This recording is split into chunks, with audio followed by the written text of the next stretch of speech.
Welcome to Corpse Club, the official podcast of DailyDead.com. I'm one of your co-hosts, Jonathan James.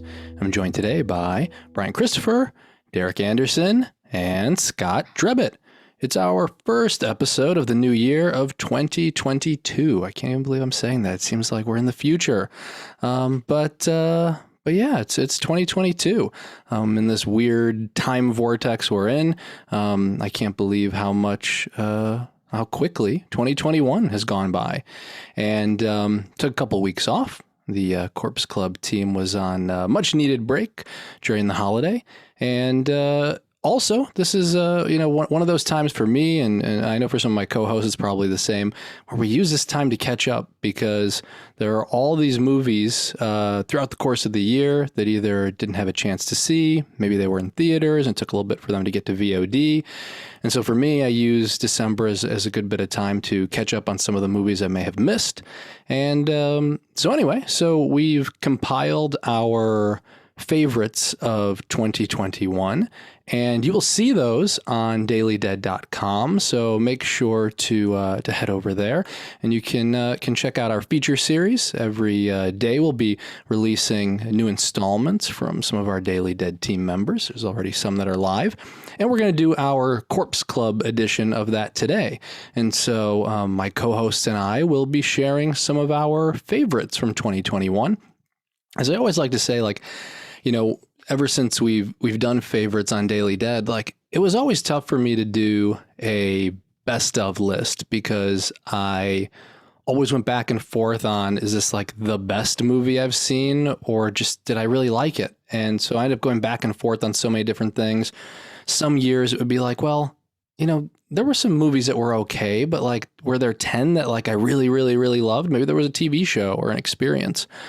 And so our favorites are a bit of a mix, right? It's you're following our experience. And I think more and more we're seeing where there's more being released than someone can take in a single year, right? We're not just talking movies, we're talking TV, video games, graphic novels, events, whatever the case is.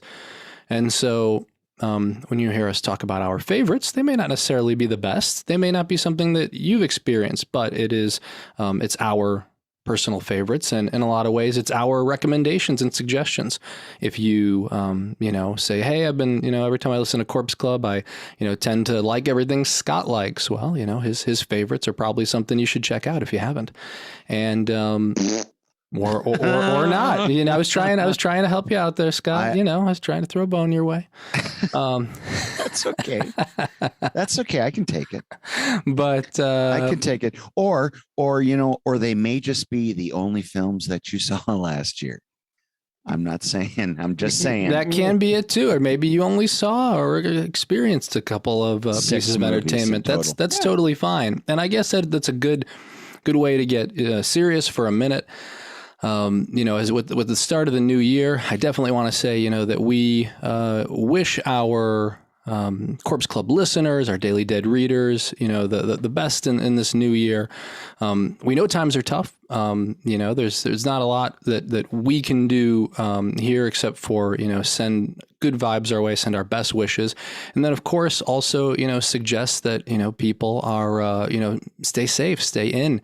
If you're able, and make sure that your friends and family are vaccinated. It's a tough time. I never thought that we were going to be in a pandemic for 2+ years. I had talked about in my favorites article, and I've talked to a lot of people about it. I was mentally prepared for a year, and so now that we're going to be likely passing 2 years, it's like this is a lot. And I know that a lot has happen to people. People have had, impacts due to work. For people who have small businesses, they've been impacted. There's been changes because of people working at home and with their kids. There have been people who have lost people due to COVID. It's a lot. And so anyway, really just, wishing for all of us that things get back to, semi-normal soon. And like I said, do take care of yourself and do be careful. What we try to do with Corpse Club is, provide, and with Daily Dead, provide a little bit of entertainment. And, for me, it's certainly, I go back and forth, sometimes in 2020, I couldn't watch a lot of things that were serious. I didn't watch a lot of horror movies. In 2021, I kind of got that spark back. And so I watched quite a bit. I caught up on things from the last year. And so, I know people are, like I said, are going to be, feeling similar or feeling a little bit different, where, some people may be like, hey, my comfort is, watching things that are really horrible. My comfort's watching things that are happy. My comfort is playing video games. So, for all of us, you're going to get some different picks across some different mediums. And, hopefully we'll have some recommendations that you'll enjoy. So anyway, to kick things off, why don't we start? We mentioned you, Scott. So, why don't we start with you? What is your first pick? What's one of your favorites that you want to talk about from 2021? Okay. Well, this is what I'm going to do. I'm already cheating right off the bat, and I don't care. It's 2022, and I'm feeling kind of wild cardish this year. You know me. I get off the chain, get off the hook. I go crazy. I go wild. So I'm going to do two, but they are thematically connected and would make a hell of a double feature. And that is Jacob's Wife and 10 Minutes to Midnight. Jacob's Wife, written and directed by Travis Stevens, tells the story of a preacher's wife who becomes a vampire, and it complicates the relationship with her husband, the minister played by Larry Fessenden. It's a great vampire movie. It's a fun comedy horror. There are great effects in it, but the thing that stands out the most is that it's one of Barbara Crampton's very best performances.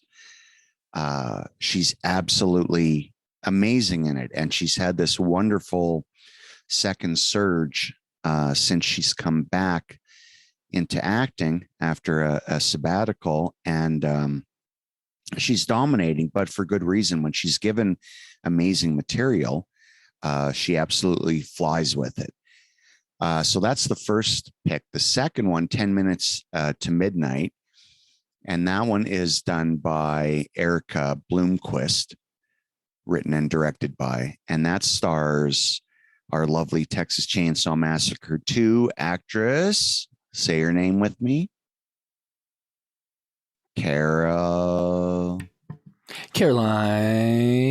Williams. Good old Stretch. I like how somebody said nothing. I had to unmute, and then I love when someone unmuted. says nothing. I heard that tumbleweed go by. And she plays a late night DJ who is doing her very last show. She's being shuffled off for younger blood, as it were, in the marketplace. She too becomes a vampire. It's not as, I don't think it's overall as strong a film as Jacob's Wife, not that they're in any kind of competition, but again, the central performance, the performance by Caroline Williams, is, I think it's her finest performance to date. Both of these films deal with older women trying to navigate a space for themselves in an ever-changing world, doing what they love to do. And so it would make a really, I think, great double feature. But the reason I love these two movies so much is because of those performances by those two legendary actresses. So there you go. Yeah, I really appreciate Jacob's Wife for kind of being the jewel in the crown of like the Barbara Crampton Renaissance. And I don't say that to say like this is going to be the last thing we see her in or anything like that, but I just feel like it's so emblematic of kind of where her career has gone. You know, this movie is all about her taking control of her own life. And it seems like that's what this resurgence of hers has been about. It's been kind of re-entering the acting world, but doing it on her terms and not necessarily kind of having to go down the, the quote unquote scream queen path that a lot of people had to go through. A lot of women had to go through during the 80s. So I think those parallels kind of, the movie works anyway, but it's brilliant casting on the part of Travis Stevens to put Barbara Crampton in that role, because those parallels just kind of really make the movie sing. And I'm really surprised that when I saw the movie, I was expecting something quite different because, and I love the movie, by the way, and Barbara Crampton's performance and Larry Fessenden. But I expected, because A Girl on the Third Floor was like this, like, ooey gooey, hellraisery, serious horror movie, which is also a great movie. I was expecting kind of that approach. And so I really appreciated that Travis Stevens didn't like box himself in a corner and say, I'm just doing one type of horror, and gave us this, like I said, very, very different type of movie. And so in terms of his filmography, and I know he's been working on another movie, I'm like super curious to see tonally how it may be different from his past too. I'm really glad you mentioned 10 Minutes to Midnight, Scott, because it has not only that vampire vibe of Jacob's Wife, but it's such a great performance by Caroline Williams. And then it kind of starts as one thing because you think you're going to get this very traditional kind of vampire story, and then it completely turns into something different by the end, where it almost is this like lost Twilight Zone episode, like with a Carnival of Souls twist. And I feel like it got kind of lost too when it was released, but it's a really unpredictable and interesting and very character driven movie that I think people should check out if they just want something a little bit different. And they're both comedies. It should be, it should be stressed. Maybe 10 Minutes to Midnight, it has a couple moments that are quite straight and sobering, but yeah, overall, you know what, I picked them because I just Jonathan had mentioned it earlier, 2021 or 2020 for him, he wanted lighter fare, escapist fare, something not so heavy. And that was me in 2021. I gravitated towards the films that were really well made, energetic, but weren't a bummer. They were fun. They could still say everything they needed to say, but tonally, they were just a little bit lighter, So there you go. Yeah, two great, strong picks. Thanks, Scott. We'll move over to Bryan. And Bryan, you want to let us know what your first favorite of 2021 is? Sure. Yeah, I'm going to go with Keith Thomas's, who wrote and directed The Vigil, which I know, Jonathan, I've gotten a chance to take a peek at your list. This is on your list of favorites as well. So figured this will get some good conversation going. But yeah, it is about a young man who was recently separated himself from the Orthodox Jewish community because of kind of some trauma that he went through that's obviously doled out over the course of the story. But he is, trying to make his way in New York. It's almost very similar to, there's obviously some big differences between the two, but you get the sense that, these communities are almost like, it's almost to the degree of being Amish communities in the middle of New York, just in terms of they're very isolated and they operate very differently, kind of within the bubble of these other communities around them. So you meet this guy, and he's kind of still trying to get his bearings, dealing with the grief of the traumatic incident, while also trying to figure out like how he's going to live outside of the Orthodox Jewish community, and he needs money. And so he gets an opportunity. Someone from that community reaches out to him and asks him to hold vigil over the body of someone who recently passed away. The the idea being that the belief is when you die, your soul is vulnerable and it kind of floats above your body until you're buried. And there are malevolent creatures out there who might want to do that, that soul harm. So he is asked to come in and do Vigil, because he doesn't, the person who died doesn't really have family who's capable of doing it. And so, as he starts doing his duty, he's going overnight, and he finds himself in the kind of the crosshairs of a spirit known as a Mazik. And things get really creepy. It's a very claustrophobic movie. He can't really leave the house because it's the Mazik kind of gets a grip on him, and it's just this perfect mix, because the first two acts, I think, are solid and effective, but the ending, the way they stick the landing, is what makes this movie special for me, because it's, we talked a little bit about the idea about some of us have liked the higher energy kind of lighter movies, some like kind of diving into the heavier movies. I really like bittersweet movies, and this movie, I think the way this movie ends is extremely bittersweet. Dave Davies, who is Dave Davis, who is the lead actor in this. It's kind of a one-man show for him, and he does a really good job at navigating a lot of like really complex feelings and coming to a resolution that feels like they tiptoed towards indicating that it was going to go in a direction that I wouldn't have really liked, regarding his faith and regarding how he can kind of come to terms with what happened to him. But without saying too much, they kind of pivot away from that on purpose, I think deliberately, and come to something where it's him finding his own path, which I really enjoyed. I saw this fairly early in the year. I think it was sometime in April, but it's kind of stuck in my head ever since. So yeah, it's definitely one of my favorites. Those early releases can be killer sometimes, because by the time you get the year-end list, I mean, I started maybe 2 or 3 years ago. I started keeping track of my favorites, or now I'm tracking everything I watch. So by the time I get to the end of the year, I'm like, okay, at least I have a better idea, instead of trying to hunt things down, because things always slip through the cracks, especially those, January, February movies.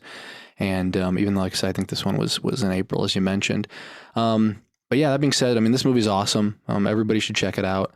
I think it's a great example for just why we continue to need more diverse storytelling, because you can take this a fairly similar setup to other movies. It's just done extremely well, and because it follows the Jewish faith and mythology, it makes it feel fresh and new, and they can take it in different directions, because we know how, kind of Roman Catholic horror, we know those tropes and those cliches that we're gonna see throughout those movies. And there are just so many clever choices that are made. Even, I know you kind of alluded to it, and I don't think I'm spoiling anything by saying it, but I'm just I really think that any filmmaker who has to deal with like a quote unquote like haunted house type movie has to figure out, well, how do we keep them there? And I think they did a great job of figuring out like how to keep him there. And yeah, this is just like I said, just a really, really, really good movie. So yeah, I'm glad you brought it up. Yeah, we did. It seems like an eternity ago, but we actually recorded a Corpse Club episode with the Vigil and Willy's Wonderland as our main topics earlier this year. Did we talk about this? Because like I swear we did. We did. Like I knew we brought it up at one point. I couldn't remember how deep, kind of down the rabbit hole we went on it. But yeah, regardless, it still stands true that this is a really good movie, so you should check it out. Well, It really is. I wasn't there for that episode, and it has been fascinating to hear about it. So I'm looking forward to checking it out. It's got some of the most effective scares that I've seen this year from a newer movie.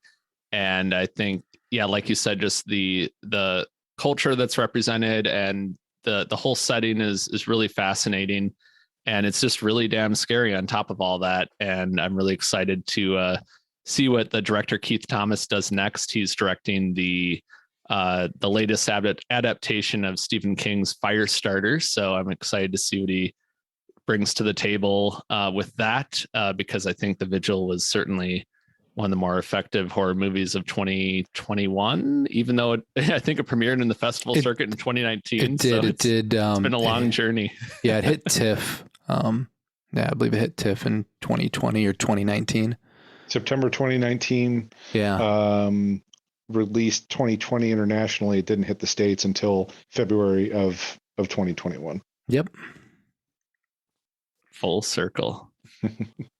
What circle? The circle of life. Wait, no, I got it, Derek. I got this one. It started at TIFF. It was released internationally, and it made its way back to North America. There you go. Okay. North America. Good save, because I was going to be like, we know Yes. Toronto's not in the U.S., right? Yeah. Okay. Last I Wait a checked. minute. I got your back, Derek. Appreciate it. That is some circle you got going there. It's circular, sort of. Kind of looks like a rhombus to me, but whatever. Okay, Derek. So while we got you, what's your first 2021 favorite? Ooh.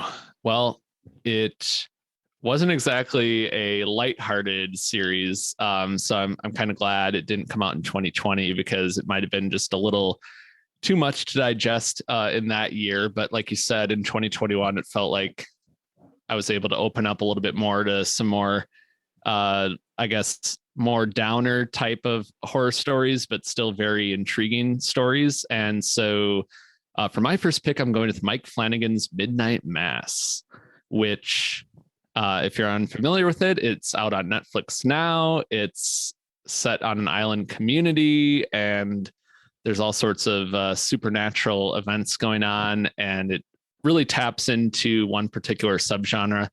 But it's really all about the characters. It's certainly kind of this epic kind of soap opera. Really dives into the psyches of these different characters on this isolated island community, and really dives into complex questions about faith, family, regret, guilt, depression, just everything that Flanagan really specializes in, because he's kind of proved time and again that he's just the master of exploring so many different emotions and feelings in his horror stories, and this is certainly no exception. But it still caught me off guard, because I was kind of like, well, he did so good with The Haunting of Hill House and The Haunting of Bly Manor, and I was kind of like, like a lot of people, I was probably like, well, where's the next haunting of whatever story? So I'm like, what's this Midnight Mass? I thought he was doing so well with these haunted house stories, and then he just goes and probably does like the best thing he's ever done to this point with Midnight Mass. So he kind of definitely proved that he can continue to just tell amazing stories regardless of the setting. And I gotta say, Hamish Linklater, who I grew up watching on New Adventures of Old Christine, I never really thought I would see him in a role quite like this, but he probably gives the performance of the year that I've seen, as the pastor, the father, Paul Hill, on this island community in Midnight Mass. And Zach Gilford is really amazing as well, but I could go on and on because the entire cast is so good. But just the entire experience. It's one of those shows where I kind of wish they had amped it up a little bit more in the final episodes with the climax, but I still can't stop thinking about it. So I think they probably did something right as far as just delivering a really epic story that keeps you thinking about it. So it is on my favorites.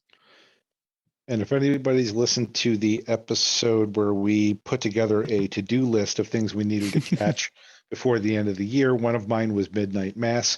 As of recording this, I am 2 days away from having finished it myself. So I did get it in the nick of time, at least. If not by, I started it by 2021. I finished it shortly after 2022 started. So I'm counting it. That's almost as good as Jonathan's North American. Back to North America. Shut up, Scott. It works. I really, really enjoyed it. It came pretty close to making my favorites list. Didn't quite get there. If I wasn't so lazy and I actually made an honorable mentions list, I would very likely have that on there. I really like. It has fantastic cinematography. They have like really great. The setting is really interesting. It takes place on this tiny island town, Crockett Island, and it's so beautiful, but it also gives you that sense of isolation. It's like 30 miles from any other landmass, and so it's got that really good combination of being absolutely gorgeous, but also being primed to be like really creepy. I think this series, and Jonathan, we talked about this offline a little bit, where it's a lot better at setting a mood and doing character development than it maybe is at putting together a plot that kind of stands up to a lot of scrutiny. You kind of have to go along for the ride on this one, because if you think about a few things too much, it might throw you off a little bit. I, for one, am really good at turning off that part of my brain for the most part. So even in instances where I did notice it, it's so well done in most cases that it didn't bother me too much. I do think they did go a little monologue heavy, to where like Flanagan has so many kind of like what are meant to be showstopper monologues in the show. Like every character gets their moment.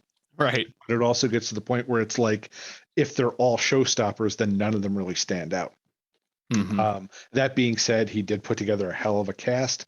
A lot of his regulars are in there, and they all do great work. So yeah, I wouldn't say it's flawless, but it's pretty damn great. Yeah, it's one of those things where I've been a little pickier about this one, and I always feel bad. I'm like, I don't feel the same way as like as everybody else. I mean, I know that like I said, I think this is one of Heather's. I think this is Heather's favorite release from Mike Flanagan. I know Mike Flanagan, this is his, the favorite thing he's done. And yeah, and I mean, there's so many things that I said, that I love about this, similar to, some of the things that, the two of you mentioned. I don't think all the pieces came together at the end, but that's me being like super picky. Like we're still, seeing, and this made, I guess that's the funny thing, right? Is that this wasn't that I didn't think this was flawless, and it still made my favorites list, because this is a work of a filmmaker working at the top of their game. And like, had anybody else released this, it might be the best thing that they've ever released. I think that Mike Flanagan is going to continue to just, release classic after classic. At least it has been on a streak for quite some time now. And so I'm curious to see, where else he kind of takes what he's learned from this. He certainly, like, he was, new to the TV format with Hill House. And it was interesting to see maybe what he took from Hill House to apply to something like Dr. Sleep. And so he kind of takes what he learns and a lot of the same crew, and then, kind of, moves on to the next project. So I can definitely see the growth there. But what I love most about Midnight Mass is the look at faith without picking a side. Like, it's so incredibly difficult.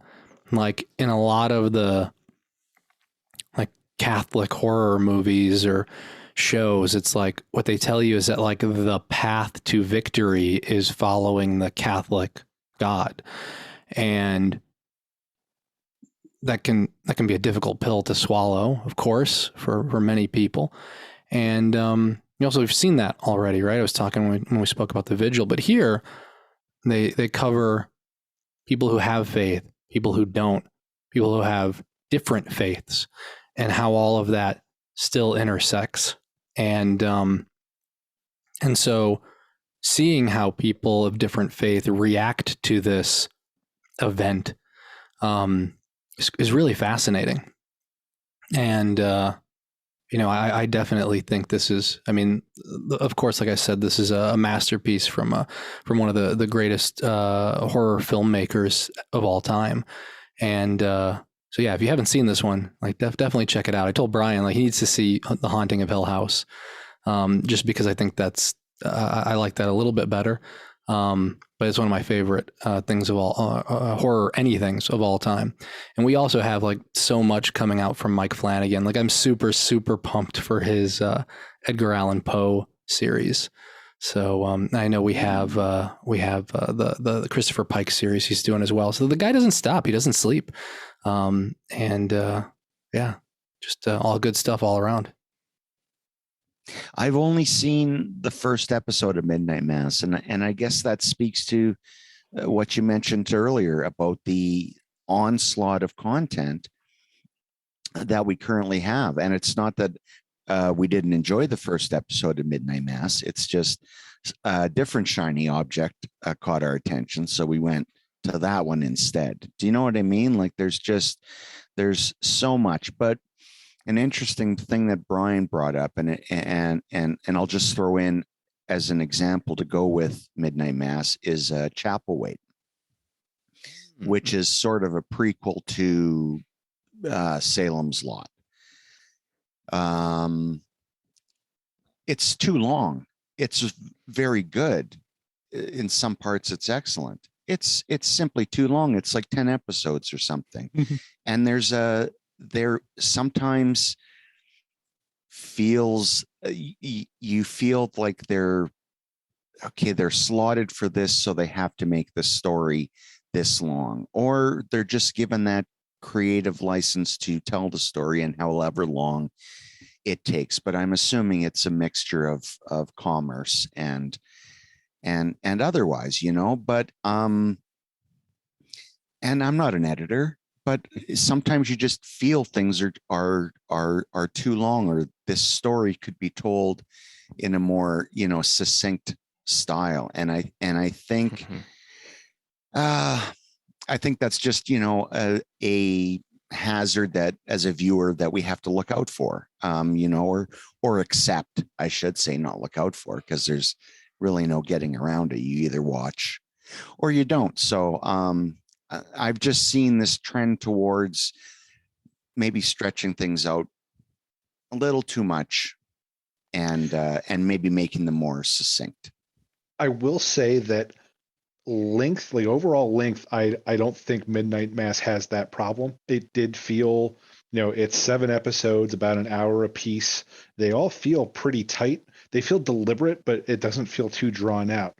My issue with the monologue is more, it's not that it drags it out too long, or that it, it's everybody gets one. It's not filler, right? But it's just, it's again, like if everybody is swinging for the fences, then it's hard to they can't all be like, the moment of the series.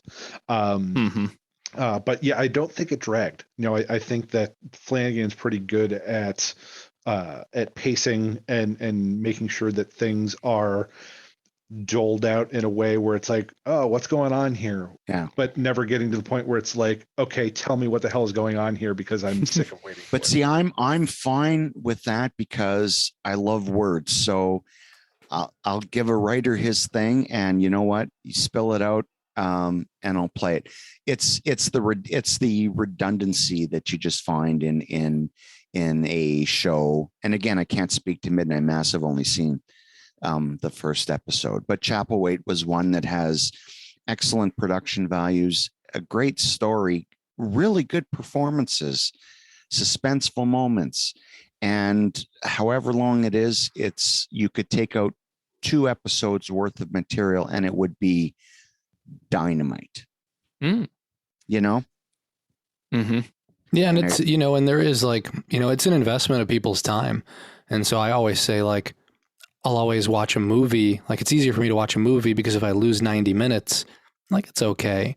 But like, There's some people who are like, well, why haven't you watched this show? Like, they're at season 2. I'm like, I don't know if they're going to get a season 3 or 4. Like, I'm not going to watch 2 seasons of it until I know it's going somewhere. I'm not watching 36 hours of something and then it got canceled because of low ratings. Yeah, so in a lot of cases, I'll wait. I mean, that's why I do like the event series type format. Like, give me 7 episodes, 8 episodes. Like, that's fine. At least I know I'm getting a full story.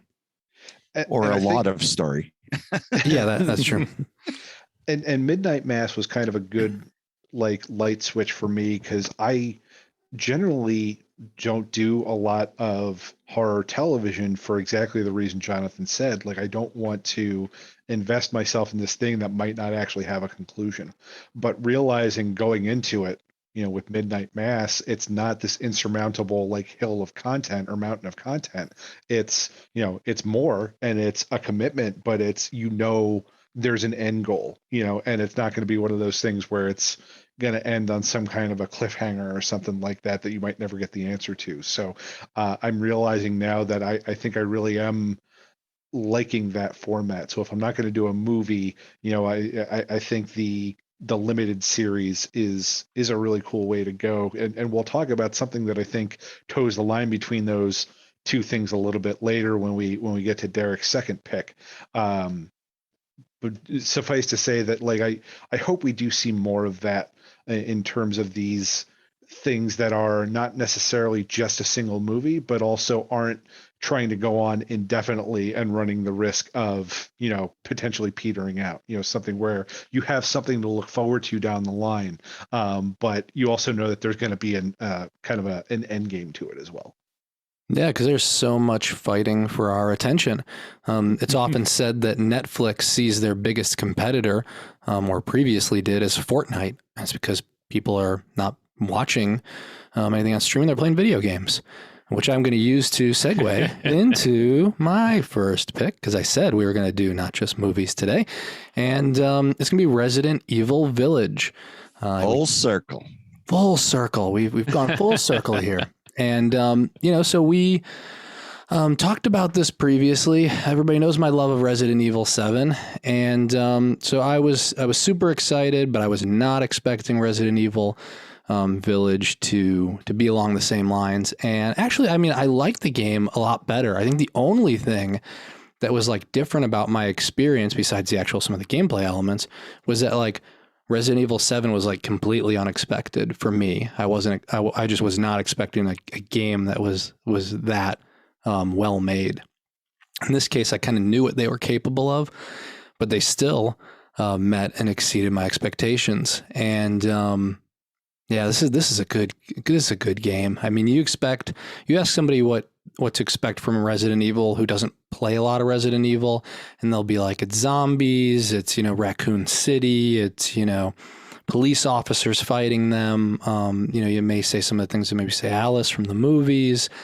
And a lot of that stuff is correct. But depending on the game you play, right? But Resident Evil 4 was super different. And so it was known from, that way you had Resident Evil, the first 3 games, followed a certain path, followed certain characters.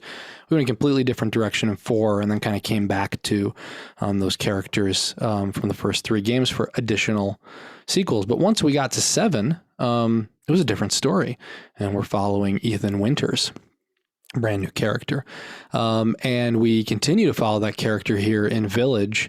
He goes to a town in Eastern Europe, and we get this weird mix of like, it's like some of it's like folk horror, some of it's like hammer horror, some of it's like mechanical horror and like steampunk, and some of it feels very Silent Hill, and they mix it all together in like these different areas. And it's, if you slapped a different, besides a couple of elements, if you put a different name on this, I don't think anyone would have said it was a Resident Evil game. Because it's, like I said, missing a lot of those staples. But wow, what a great game and a great experience. They have all these, I really do love playing this from the first person perspective. I think it's really immersive. I didn't play the VR version. I would have liked to, but I know they had that for 7 as well, but I haven't tested that out. But still, like I said, it was great. I do love, like I said, the first person. You're face to face with werewolves and with vampires and all kinds of different creatures. But like I said, from spending time in this village to like wandering this castle as this like 7 foot, 8 foot tall vampire woman's chasing you around, and is just it's crazy, and and that really is just like the first third of the game, and it gets weirder, and there are these like quiet moments where it's like it's you're hiding because you can't defeat something that's so big that you just like bullets do nothing. And there are other situations where you're playing it and it kind of feels like an arcade shooter. And so they're able to mix all of these elements, and they do it really, really well. And we were talking about like our like time investment, and like this game can probably be finished in like 8 to 10 hours, which I think is the right amount of time for a game, because kind of like movies or kind of like TV shows, like you're talking about, Scott, a lot of games feel padded. They'll add extra elements, they'll add extra mechanics, maybe like an extra area you go to or like a mini game you play. And it's so that 8 to 10 hour game takes 16. I'm like, I don't have the time for that. You give me a great game, like I said, and allow me to beat it in 8 hours, as long as it's enjoyable. Like I'd rather have that. So yeah, this is awesome. Anybody who hasn't played this, well, if you haven't played Resident Evil 7, pick that up, and then play Resident Evil Village. But you don't have to play Resident Evil 7, I should say. If you just like the Resident Evil Village theme, and you just want to play that, you can do it. Yeah, I really want to play Resident Evil Village, and I'm kind of holding out until PlayStation 5 one day. Hopefully I'll be able to get one of those one day, but I know I can get it for the PlayStation 4, but I'm just kind of like, well, maybe I should just wait for the PS5, because it's that kind of weird in between time with the two consoles where you're like, should I just wait or get it? But I really liked Biohazard. I know we've talked about it on previous episodes, and it's definitely right up there with the scariest games I've ever played or watched people play. So I'm really excited to see the story of Ethan Winters continue with Village. I'm really glad that they went that direction, because I wasn't really sure if they're going to kind of go back to the way Resident Evil was before Biohazard, or if they're going to continue with the first person, more like survival horror elements. So I'm really glad that they continued down this path, and I've heard nothing but good things. So I'm excited to dive in one of these days, hopefully before Resident Evil 9 comes out. Yeah, this is, I mean, it's up to you. I mean, yeah, I know. Do you have a PS4 Pro or PS4 Standard? I believe Standard. Yeah, if you have the Pro, I know it supports 4K resolution. Standard. Okay. I know it's an old enough PS4, so I'm guessing it's standard. I bet it is. Yeah. But yeah, it's and I know it's not. I mean, I don't need to have like, complete. I mean, I played the Nintendo, the original Nintendo for years before I got a PlayStation. So I mean, I don't need the cutting edge graphics necessarily, but it's just kind of like, I know for that first person perspective, especially, it's really nice to have the most realistic kind of visuals, and knowing that they actually kind of built the game for the PS5. I'm like, well, maybe I should just wait until until I get a PS5 to play it. But I'm regardless, I'm excited that the reception for Village has been overwhelmingly positive, because I was kind of worried that after Biohazard, which was kind of this new direction for the franchise, that they were able to kind of follow that up without, letting everybody down. So I'm still very excited to, continue that story sometime. We may not have gotten Silent Hill from Kojima, but Silent Hills. Yeah, but wow, did it it inspired like 2 of the greatest Resident Evil games. So there is that silver lining. All the Silent Hill fans are like, you bastard. Well, you always have the trailer, right? You always have the trailer. I don't know if for that's Silent playable Hills. anymore. I don't know how that works. I'm sure somebody has it that's still playable. So I will say if it's not playable, it's at least you can experience it. A friend of mine actually sent me someone put together like an edit of them playing for like a half an hour in a way that Oh. almost just played out like a short movie. And it was creepy as hell. So yeah, even if you can't play it, just kind of look up. I'm sure if you do a YouTube for like Silent Hills playthrough or something like that, it'll come up, and it's really a shame that didn't get made, because that was going to be a hell of a game. Yeah, I'm still holding out hope. It's like it's a huge IP, and like I'm actually surprised that because like Konami has a few, like they have a few properties. Like I'm surprised we don't have more Castlevania games. Like there was a rumor that Microsoft was going to buy them out, and then I've also seen a similar rumor that Sony was going to buy them out. So like it keeps getting talked about, and even if that doesn't happen, I feel like as what we're seeing happen with movie and TV streaming, I don't know if everybody's aware of this, but like video game companies are starting to do the same thing. Like Microsoft has its like Game Pass, and they're trying to get people to sign up for their like monthly service. And like the new Halo game came out for free if you had the monthly service. And so, and other distributors are offering like plus type services where it's like you get all these games if you spend like $20 a month or $10 a month. And so more and more people are going to be like, these are our exclusives. And at some point somebody's going to be like, well, we need a Castlevania game, we need a Silent Hill game. Hopefully they just get the original Silent Hills team back together, but we will see. Yes, get Del Toro back involved. Yeah, but anyway, we'll we did our first round. We'll get back to Scott. Scott, what's your second 2021 pick? All right. I should actually say, Scott, what's your third? Because you did two movies at the start, and then you talked about Chapel Wait. So. Oh, wow. Okay, movie police. So no, fourth, I guess. I mean, honestly, you can talk about 10 more in your next round. I don't care. We've you can do whatever you want. We've come full circle to Scott's fourth movie. Okay. Well, I want to try something a little different with this one. It's a double feature. It is Malignant, Mr. James Wan's return to the horror verse.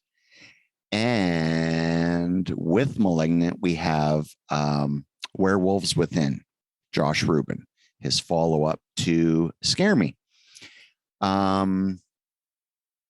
Both are great. Both are, I should say, one is a straight up comedy. And then that would be, of course, Werewolves Within, which is a murder mystery based on video game where a group of people are locked in a, I guess you would say, a store. And they have to figure out which one of them is a werewolf. It's a great movie. It's a great comedy. Sam Richardson is terrific. The whole cast is wonderful. It's really light and breezy and so well made. Josh Rubin is such a fantastic director. And seeing this after seeing Scare Me, which was one of my favorites of the year that it came out, which was 17,000 years ago. Yeah, I just love it. Malignant is the movie where James Wan came back from the DC universe. And what I love most about Malignant is that I was fully dreading a return to Conjuring style. Nope.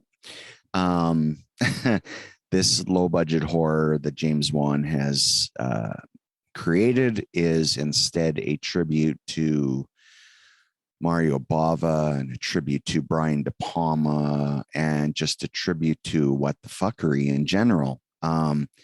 It's super, super, super energetic, super stylized. It's very violent. It's very campy, intentionally so. And I think that kind of missed some people when it came out, but it's intentionally done. Yeah, I just love it. One is really, really wacky and wild, and one is like the other one, Werewolves Within, is like this comforting fur blanket that you can just wrap up in for 90 minutes. But either way, you can't lose with either one of those. I'm actually pretty disappointed in myself that I haven't seen Werewolves Within yet, because that seems like right up my alley. You know, a locked room mystery with werewolves and a comedy from, and I also, I really dig Scare Me from Josh Rubin. So I'm sure I'm going to like this. I have no idea why. It's almost, I think it might be, I'm scared that it can't possibly live up to like how good I expect it to be, because it does seem like it's just going to be perfect for me.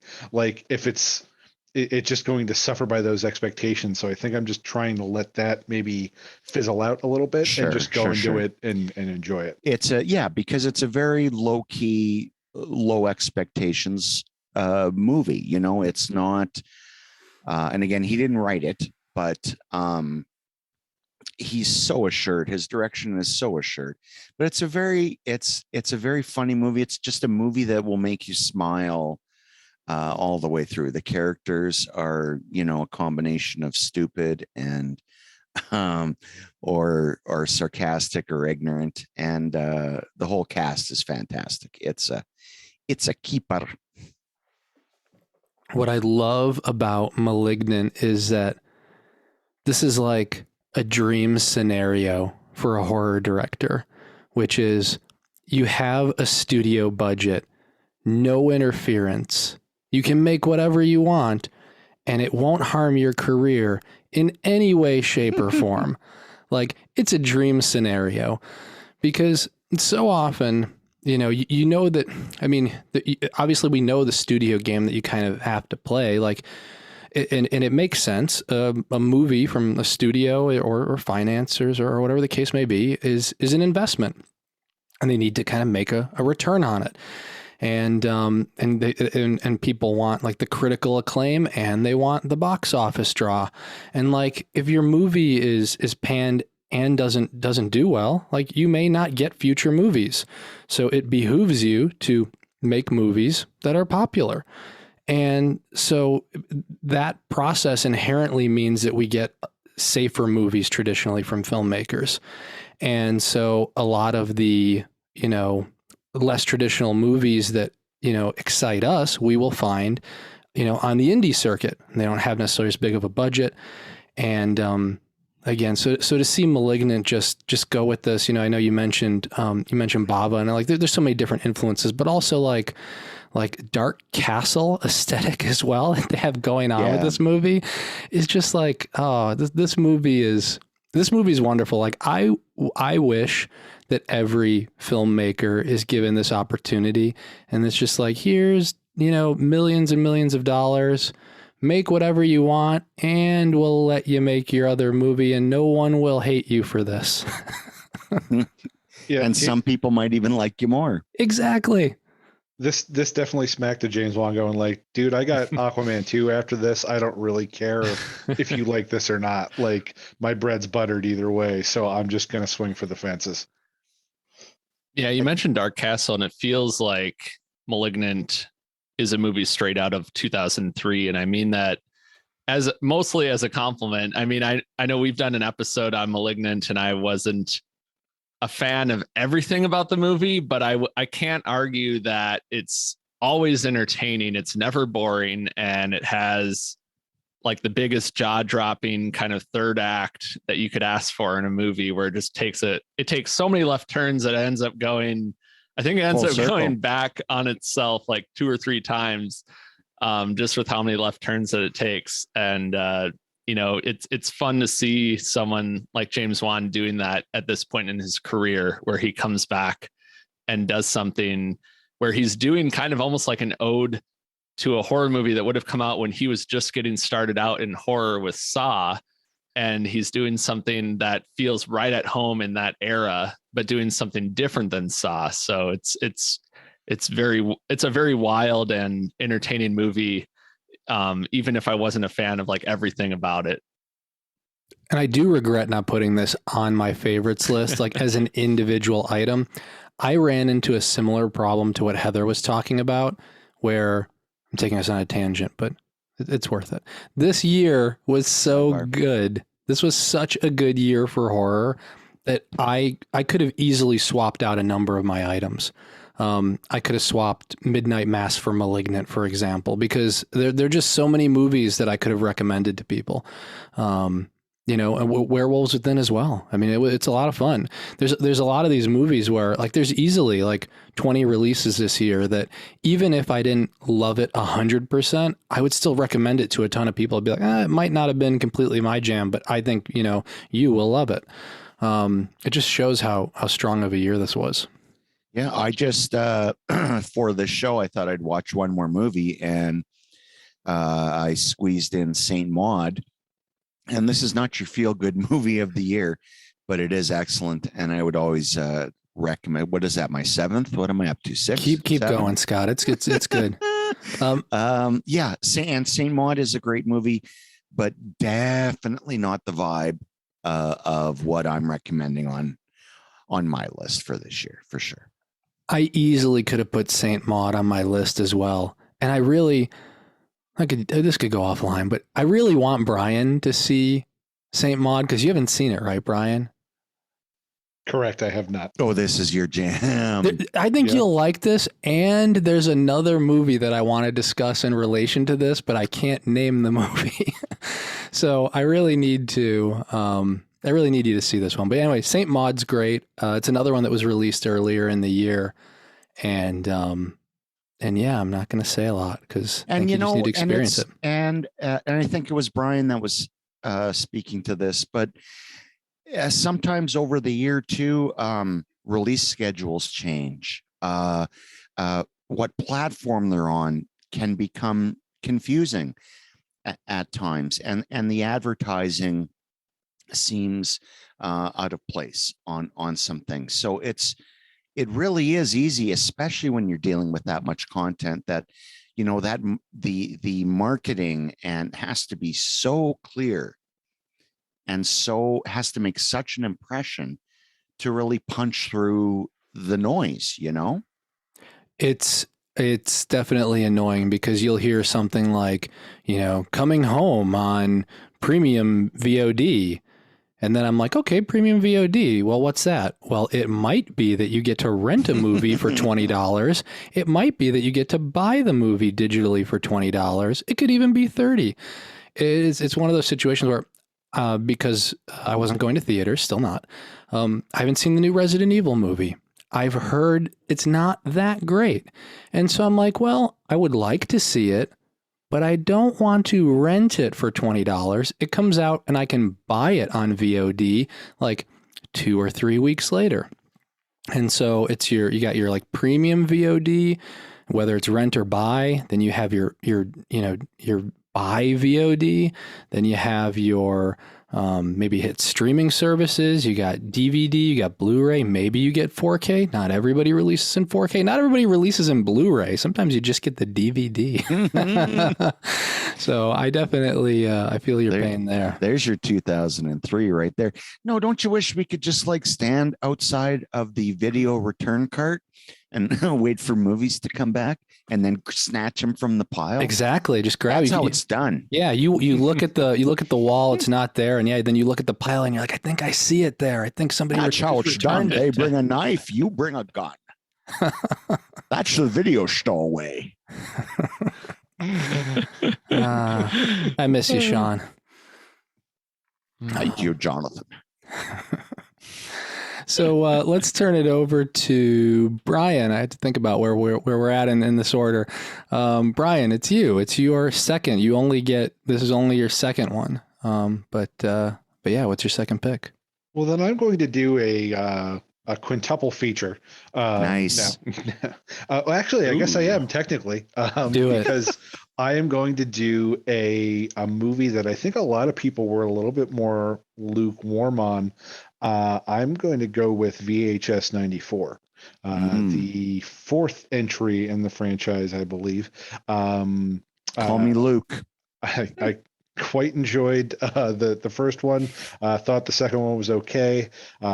Haven't seen the third one, so kind of looking forward to coming back with this one, because I was just looking for something that was going to give me some kind of straightforward horror. Like that's what VHS is good for. They have the the various gimmicks and the wraparounds, but it's you kind of know what you're getting when you get into the VHS stuff. And this one clearly had the budget of $0.35. It's like they weren't working with a lot of money, but I think they were creative in what they did with that budget. And they got a lot of really talented folks together for it. Jennifer Reeder, who I love from Knives and Skin, Simon Barrett, Chloe Okuno, Ryan Prowse, and I have never heard this man's name said out loud, so I apologize if I butcher this. Timo Tiajanto. Yeah, I don't know if I'm in the ballpark. If not, I do apologize. But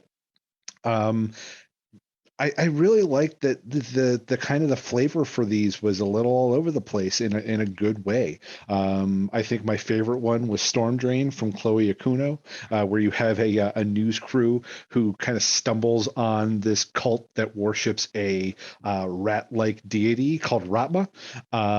You have something that's a little bit more subdued, where you have someone kind of spending the night at a basically overseeing a wake for a body that there's no audience for and may not actually be dead. You have a group of kind of idiot white supremacists who start kind of getting into the supernatural in ways that they are not prepared for. And then, of course, there's the subject from Timo Tiajanto, where it's kind of like Frankenstein meets Doom, in that it's kind of got this very tragic undertones to it, but it's also very gory, and you get some like really interesting first person just kind of frenzies going there too. So yeah, I really like this. It wasn't perfect, but it like really kind of hit the spot in terms of what I was looking for when I watched it. I think what the problem I have, and it's not even this movie necessarily, it's this style of omnibus in terms of the stories themselves. They're all done, in medias res, right? I mean, they kind of, you join in midway through, and it may not even be an actual ending. And I just miss I much prefer the self-contained beginning, middle, end story, a la Creepshow and beyond. So maybe it's just because I can't question the talent that's on display here. That's absurd. I think it's more, but I will say this, I'll straight out come and say it. VHS has the worst wraparounds of like any portmanteau series, completely.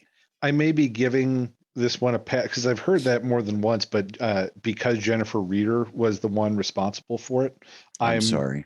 I'm giving it a pass. Sure. And saying that it was good. I liked it well enough. I don't know. It's very rare that a wraparound either makes or breaks a movie for me anyway.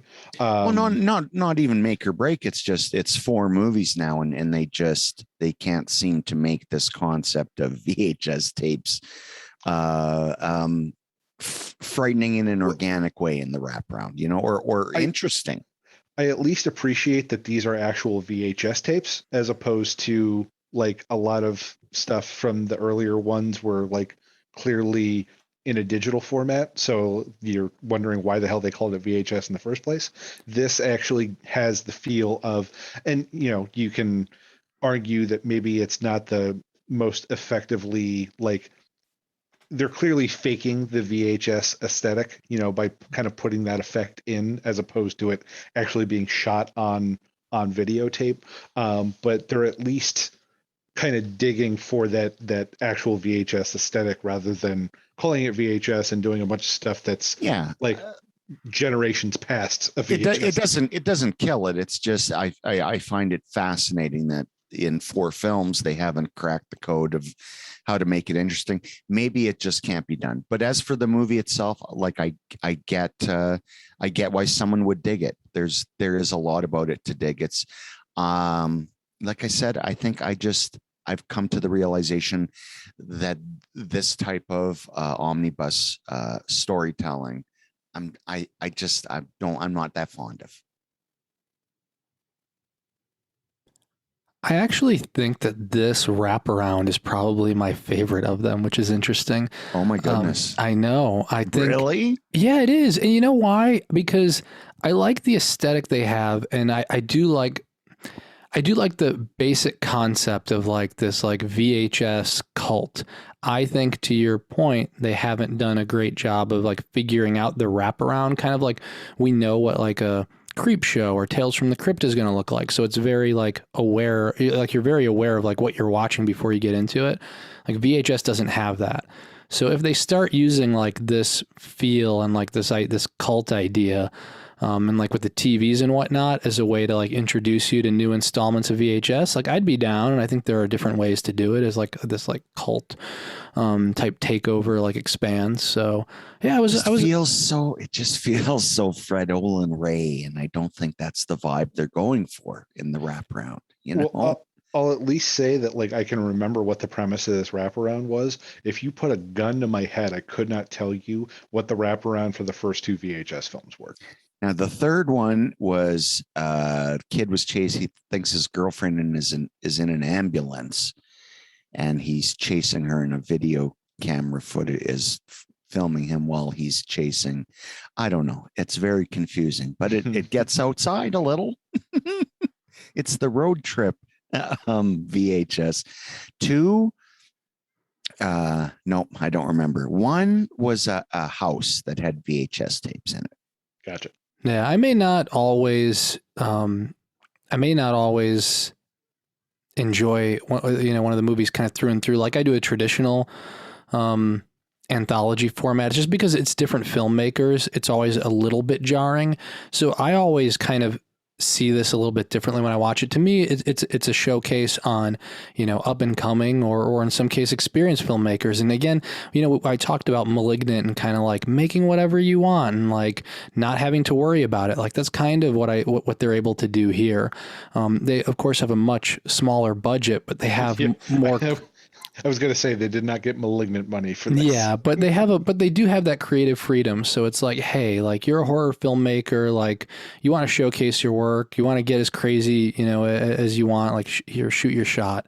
And so I do like that element of all these movies, and so that's why I like watching them. Again, just to see the creative things that people will come up with, and also see what the next generation of filmmakers. I think Radio Silence was on the first one, and obviously they've had David Bruckner and others. So I think, like I said, I always enjoy it. I know we'll get more VHS titles. It was one of the most watched Shudder movies, so yeah. I assume they're queuing up the next one.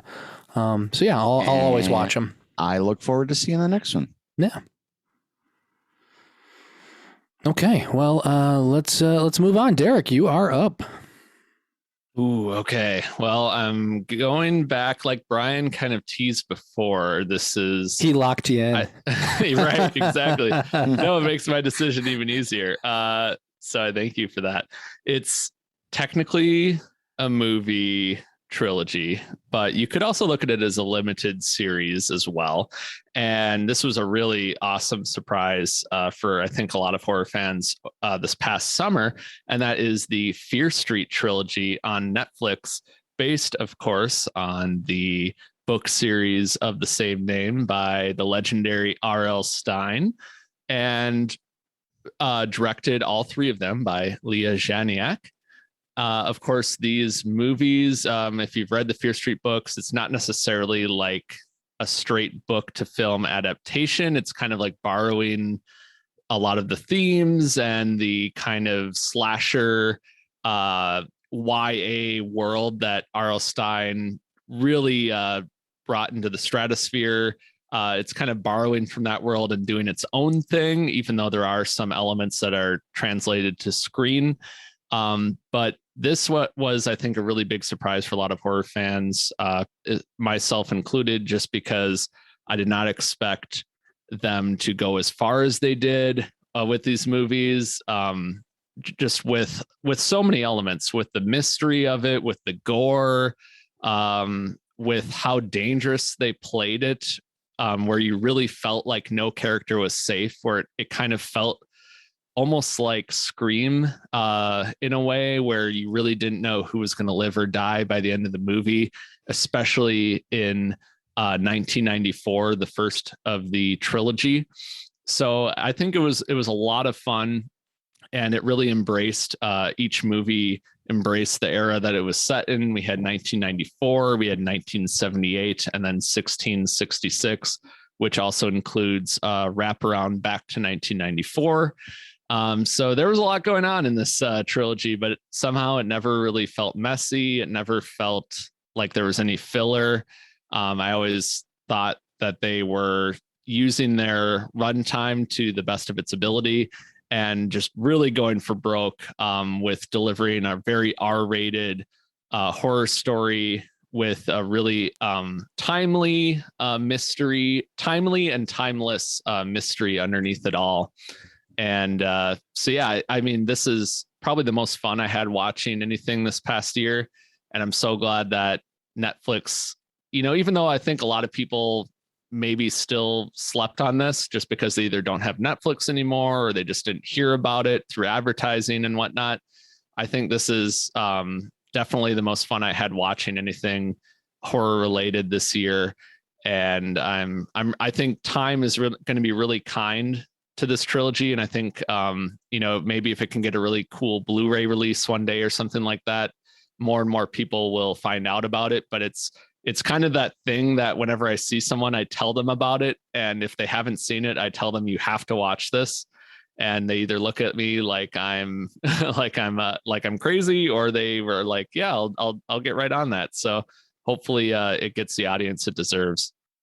Well, the thing that I marvel at the most with the Fear Street movies is the music licensing budget was either really huge, or they got all those in a fire sale, because just in because 94 is the one that kicks it off. Yep. In the first 20 minutes of 94, there's 312 songs, I think. There's a lot.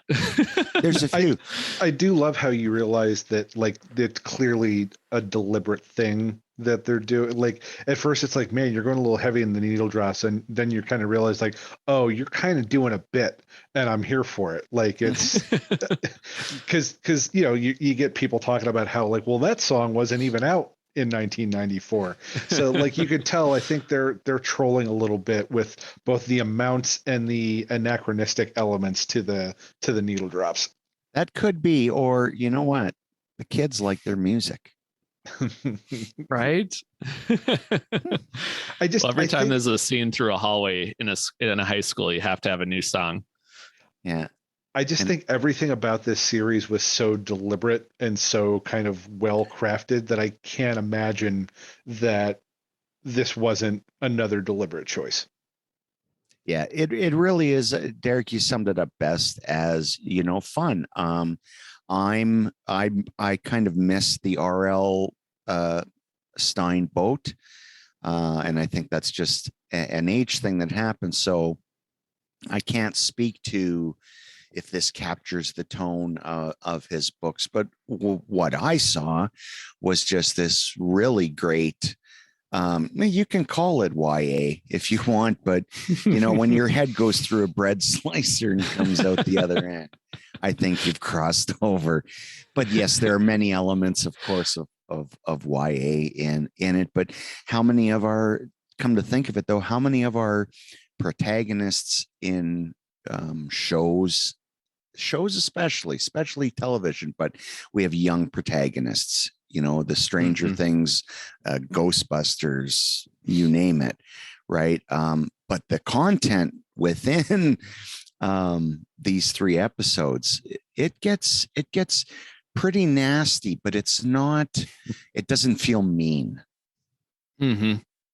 It's just fun. It's just still fun. It still keeps like a playful tone. Like it's got a mean streak, but it's not. You know, and then when it comes back to 94 and they're back at the mall and it's like, okay, it is YA. And you know what? I'm glad that it actually landed here because it's where it deserves to land. I also like wonder to what, because this was probably my biggest surprise of the year. You know, it was such a kind of neat, like it was such a nice treat to get in the middle of this year, and something that I wasn't even really considering because like you, Scott, I hadn't really, like, I got into Goosebumps when I was a kid. That didn't carry over into R.L. Stein's YA stuff, so I didn't really have, you know, any kind of bearing on, you know, there wasn't any kind of nostalgia factor or curiosity for me. But you know, I was able to, because the word of mouth was what it was, and it was accessible on Netflix. You know, this would have been a very different ball game had it come out in theaters the way it was initially supposed to. And I'm glad, you know, of all the things that were significantly changed because of COVID. I think this is one of the few times I think that it really worked in its favor because it became this event television thing that came out over 3 weeks, as opposed to, you know, maybe they do one movie, see how it goes, you know, and maybe it's not another year or year and a half until you get the next one. If it's coming out in theaters, you know, they usually want to draw that kind of stuff out. So the way this played out, I think, was just kind of kismet, and I think worked in the series' favor. Yeah, this is such a fascinating story because, you know, I'm always curious when it's like, what could have happened, what should have happened, what didn't happen. When it comes to movies, that results in, you know, and it's you know, I'll call it, you know, movie magic, and it is, right? No one knows the exact recipe for success, but you know, this was done under Fox, and you know, I mean, knowing what we know about release strategies, maybe at some point they had talked about doing, you know, release one, you know, a month or a week, but I can't imagine it would have been exactly that. And then what changed it too was when Fox acquired, or when Disney was acquired Fox, they moved it to, production company moved it to Netflix, or the producers. And so you have to imagine that the release strategy would have been, Brian, as you outlined, one a year. These 3 movies, I think, would have been shredded had we had to wait 3 years for a conclusion. Yeah. Because you would have been, it's kind of like when I talk about like binge TV versus waiting. Some shows, like if I don't see them all together, I'm extra picky. If I have to wait a week, I'll really focus on what might just be like a bridge episode. And yeah, in this case, I mean, you know, Derek, and you had mentioned too, that this kind of like an event series, and it really is. So thankfully this went to Netflix. Mm-hmm. Thankfully Netflix did it, you know, the way they did, and that they have this release strategy where they can do these kind of different releases and event releases. 'Cause this is something that seriously needed that. Yeah. Well, yeah. Netflix, as far as promote, we know what a juggernaut they are with promotion. Apparently, you know, Fear Street won the lottery and they got to be promoted that month that they were out, as opposed to the other 300 pictures. Right. So good for them. Yeah. Because it paid off. Yeah. Yeah, it really did. And, yeah. So again, I'm just super happy that it ended up working out this way because, you know, instead of this being on our favorites lists, you know, it might have gotten, you know, middling reviews, and, you know, maybe people would be, you know, revisiting the trilogy, you know, 3 years, you know, after 3 years after the third one's releasing. Hey, I can say not knowing beforehand, before this conversation, that it was going to go, or it was thought of possibly going theatrical. I thought this is how it was intended to do because it plays so well in this format. Yeah. And certainly, like I said, they could have had the one thing is, as I kind of looked into this, that I couldn't find out definitively, while they were shot back to back, it's never said that they were going to Fox was going to release them, or if Disney was going to keep it, that they were going to release them all at once. So I don't think that was ever a given. I think that changed when Netflix picked them up. I just can't picture how they were going to make that monetarily work to do a theatrical release, even a month in between each one. They really like to, they don't want to cannibalize theater sales, so they don't want to have people who would be going to the first one, well, the second one's out already, so what do I go to? I just, if you're going to do it in theaters, I have to think it was probably going to wind up being at least multiple months between entries, if not possibly a year. Yeah, and we have seen that with the other Fox movies that Fox owned outright, and they didn't have that ability to kind of sell them off to a streaming service. Disney hasn't really known what to do with them, because Disney has billion-dollar franchises, and they release a movie, it makes $1 billion, it makes $500 million. What do you do when you have a Del Toro movie? They really don't know. It's crazy to say this, and of course I'm saying this within this context, but to Disney, Nightmare Alley is not as big of a deal as an Avengers movie.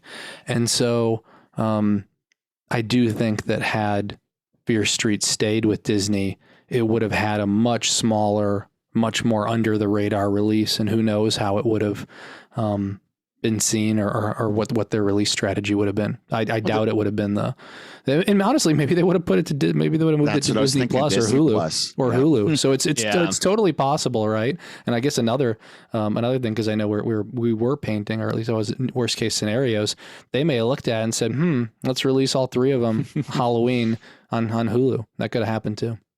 Yeah. Ooh. But I'm kind of glad they did it weekly too, because it actually felt like an event throughout like a TV show where you had to wait a week to see the next episode, even though you're going to see everything over a span of 3 weeks. It gave you some time to digest what was going on, especially with 1994, because you didn't know really what the mystery was yet. And you didn't know, it was such a great mystery too. Like by the time you get into the other two movies, you kind of know the formula that they have to go off of based on what the curse of the town is.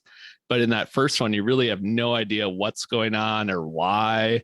And like that great hook with the White Zombie song at the end, like you're so ready to watch the next episode, but you don't really want to watch it yet. It just kind of felt like a throwback to like when you actually had to wait a week to watch the next installment. So I'm kind of glad they did it the way they did it, because I feel like three of them all on the same day would have been a little too much to try and really appreciate it. Plus, it kind of let that word of mouth build into more of a frenzy, because I didn't start it when it first started coming out. It didn't really hit my radar as something I wanted to see until just a bunch of people were talking about how well it was coming together. And I think I started watching it after the second one had come out. So it kind of snowballed, and I think people, like me, kind of got swept up in it in a really good way. Yeah, this is like I said, this made my favorites list. If you haven't seen this one, well, most people have Netflix, so you can watch it. And this conversation, it's funny because it leads into, I wasn't sure what my next pick was going to be, but this leads, right into my pick, which is The Night House. And The Night House was a Fox, it was a Searchlight release. And this is one of those releases that kind of went under the radar. Mm-hmm. And so that's why I'm going to make this my final pick. And just because I don't think enough people have seen it. And so it's directed by David Bruckner. It stars Rebecca Hall. This is quite similar to The Village, as I was thinking about both of them, at least in terms of how it excels, right? It's, I can imagine initially like the pitch for this, and it's like, well, this is kind of like we're doing a haunted, like quote unquote haunted house movie, but it's different. Well, how? And they just managed to, take this basic, format and find new ways to take it. And, in this case, they have, I'm trying to, as I pause here, I don't want to spoil a lot of it, but I'll just say it starts as a like traditional haunted house setup, but it has a mystery that continues to unravel throughout the movie's runtime. And it takes you in unexpected directions, and it has like a mythology and backstory to it that's really compelling. And so I'm excited. I don't think have any of you seen it yet? Not I, no. I have not. I'm intrigued. And I don't know if I want to give kind of the Alex West from the Faculty of Horror referred to this as a damp version of a movie that I don't want to name, because I think that might take it too far in a direction of like spoiling what direction it goes into. But suffice to say, the comparison that she made has me intrigued. Especially, I can't say anything without giving it away. So just with David Bruckner involved in the movie that she alluded to. And if you're really curious, just go on Twitter and look at what she said. Yeah. And what you're saying is not that spoilery. So you're fine. Okay. It's a damp version of Aquaman. Yes. I knew it. Yeah. It's a little more water than we saw in Aquaman. And so, yeah. So, I mean, this is really cool. And I mean, and aside from like the kind of flipping the switch on the traditional, story and adding that mythology, David Bruckner's been around for a good bit now. I mean, he just continues to get better and better, and really you can tell that, like, with less skilled hands, some of these scares, they may come off as a little like, oh, okay. But here he really finds ways to like work with perspective, and of course the sound design is great. And so these scares are really unique. They're really effective. And again, they kind of find new ways to scare you with what, traditionally, like I said, would be pretty standard fare. This one's cool. I mean, David Bruckner's taken on Hellraiser now, so it's kind of interesting to see, and it's from the same writing team, I believe, is involved as well. Ben Collins and Luke Piotrowski, and they're working on Hellraiser all together as well. And so it's cool to see what this team is doing before they move on to that. I'm super, I guess the great thing about it is I'm so happy with this. It makes me even more excited now for Hellraiser. Hellraiser, the movie that I am daring to be excited for. I mean, and I know you and I have talked about this again and again, but it's just like, it can't be worse than the last sequels. It's like, to me, it's one of those things where it's not going to diminish my enjoyment of the first one. So I'm good. I mean, I'll just, whatever you're going to show me, and especially too, Clive Barker, is involved to some degree. So I'm like, it's right now it's ticking, especially with the casting, it's like ticking the right boxes. So yeah, I'm excited. Yeah, you might have to resurrect the Hellraiser retrospective series after it comes out. Oh, yeah, we're definitely talking about this. It's going to happen. And that's not to mention the Hellraiser TV series that may or may not happen as well. I don't think we need to mention that. Speaking of TV series, how about a quick hey out to Chucky and Don Mancini and his wonderful team who've created a miracle of television. Truly, I've never seen a franchise that has been so controlled. Apart from our beloved Phantasm, Brian, this is the one where quality control, starts and stops at the top. Mm-hmm. And my God, the series is so good for so many reasons. It has the spirit of Chucky. It's progressive. It's funny. It's smart. It's well acted. It's gross. It's morbid. It's just wonderful. And we need to shout out that one as well. I'm actually really excited because it just landed on Peacock, so I can finally dig into it. Yeah. You need to check it out. You'll love it. You'll absolutely love it. I can't wait.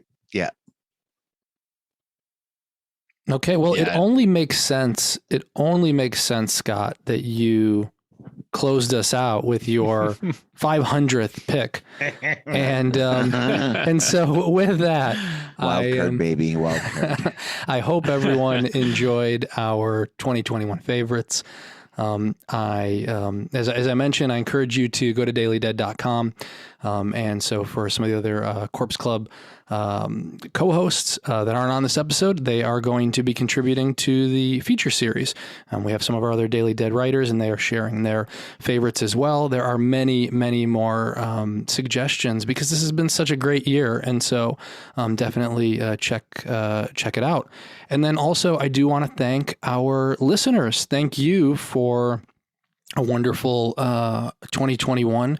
As far as Corpse Club goes, the world may be in a very crazy and frightening at times place, but for me, it's been a pleasure to have Corpse Club to go to come back to and to hang out with my friends, to be able to talk about horror movies and not necessarily think about all of the, like I said, terrible things that are going on in this world. So if we've been able to provide you with some entertainment and some escape during these tough times, I hope we were able to do that. We're going to, continue with Corpse Club. There's no end in sight for us. We're excited for horror in 2022, and so we'll be back soon talking about what we're looking forward to in the new year, and then of course we'll have some of our detailed topics where we're talking about individual releases. It's going to be a little tricky. It'll be continually a little tricky as some movies are released only to theaters. So I will bring up like Scream, for example, right now is theater only. I'm not going to be going to theaters. So we're going to have some of those things where some of our discussions may be a little staggered, and we may focus a little bit more on some VOD stuff. We may do, you'll see a lot of our general catch-up episodes because we're all watching different things. So it'll be like maybe I saw or played this while Scott saw or read that. And so we'll have those. I also do expect we'll have some individual special feature series. I know we have to get back to our what is it, like pick between two things game. Brian, we definitely have that, and we have some other topics that are gonna be coming up. I have to get Christy back for that. I was like, well, we can't do it without bringing Christy back, so we will do that. But and Jonathan, I just realized I haven't pitched you my what I'm percolating for this year's retrospective. I did Hellraiser 2 years ago. Scott and I did Phantasm this past year. Scott and I are thinking about we've got a bit of a deep cut series of movies that we're thinking about maybe doing this year. So stay tuned. Yeah. Cool. Ooh. Yeah. So we have all kinds of fun things coming up. But anyway, for our listeners, thank you so much for your support. For our Corpse Club members, thank you very much. If you're not a Corpse Club member, thank you very much. We are thankful for your support either way by just listening to us and by and for anybody who spreads the word through Twitter, through telling your friends, whatever the case is. We really thank you, and we wish you the best in this new year. I also do want to thank our engineer, Brian, for helping us out every episode. And, make sure to head to corpseclub.com if you want to sign up to become a member. We have we have Corpse Club t-shirt, we have pins, we have membership card. I know I just sent one out to a new member, so thank you. And you depending on your tier, you get to pick an episode topic. So if you want to see us talk about, I don't know, what do we want to talk about? Whatever you want us to talk about, that's what we'll pick. Oh, you know what? I know what it is. Movies? Girdler movies? Yeah, you want us to do another 2.5 hour episode on Army of the Dead? We'll do it. Sweet Jesus. And again, I said, whether you're a member or not, like I said, we still really, really appreciate you. One way that you can help is that rating and reviewing us on Apple Podcasts. They all help. And you can find us on Google Play and SoundCloud. We're on Spotify. We're on Amazon Music. So plenty of options to find us on your favorite music or podcast provider. And if you want to reach out, We're at contact@corpseclub.com. We're at Twitter at Daily Dead News or at Corpse Club. And on Instagram and Facebook, you can find us under Corpse Club as well. Thanks again for listening. And until next time, stay scary.